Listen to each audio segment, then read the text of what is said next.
Hello, fam, and welcome back to another episode of George's Corner. I'm your host, George Lee Jones. Let's get started. I had a pretty great workout this morning, as you can see the smile on my face. I also had a great conversation with a couple of, I don't want to call them gym rats, but people I was talking to. And they were talking to me about a TV show called The Walking Dead. I'm sure a lot of you are familiar with that show because of its popularity and its viewership.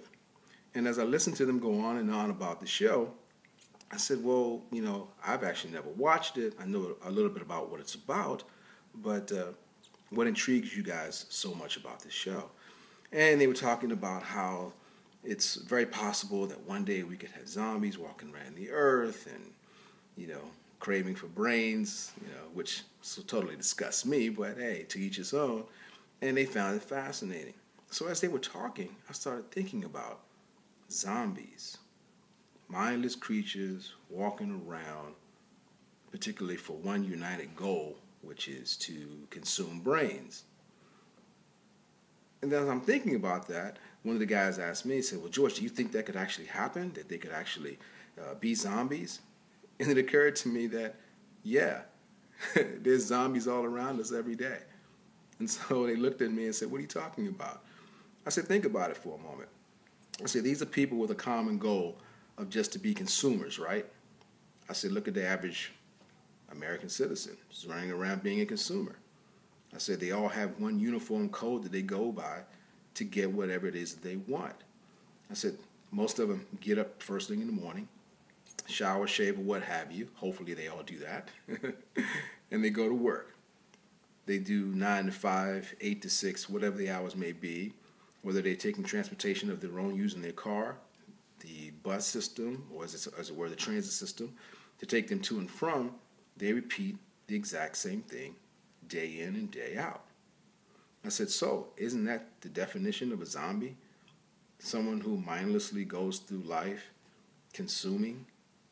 I said, if you really think about that, it's a pretty sad life, isn't it? I said, you don't have to be dead to be a zombie. I said, most people are walking around zombies right now, aren't they? Well, they didn't really like what I had to say with that. And so they both looked at me and said, wow, way to put a damper on it. I said, I wasn't trying to put a damper on it. I was trying to make you think. And that is, if you're doing the same thing day in and day out, are you really living? Are you alive? Or are you a zombie? I'm just saying, ask yourself that question. Are you a functional zombie? I choose not to be. I choose to create my days as they go. I try to meet as many new people as possible so that I have real life experiences, not social media friends. And this is what we're on, which is social media is great, but get outside and meet real people, not just point and click, be my friend. There's nothing wrong with that, but try and get to know those people on a real personal level, i.e. a physical level. That's all I'm saying. Another thing that came to mind today was everybody smile. When you come across people, smile. Not only is it disarming, it's extremely contagious. And as someone said to me recently, it gives you face value. Okay? Remember, love yourself. First of all, love yourself. Be good and kind to others. And always, always be learning something new. Until next time, fam, I'm your host, George Lee Jones. We'll speak again soon. Take care. God bless. Bye-bye.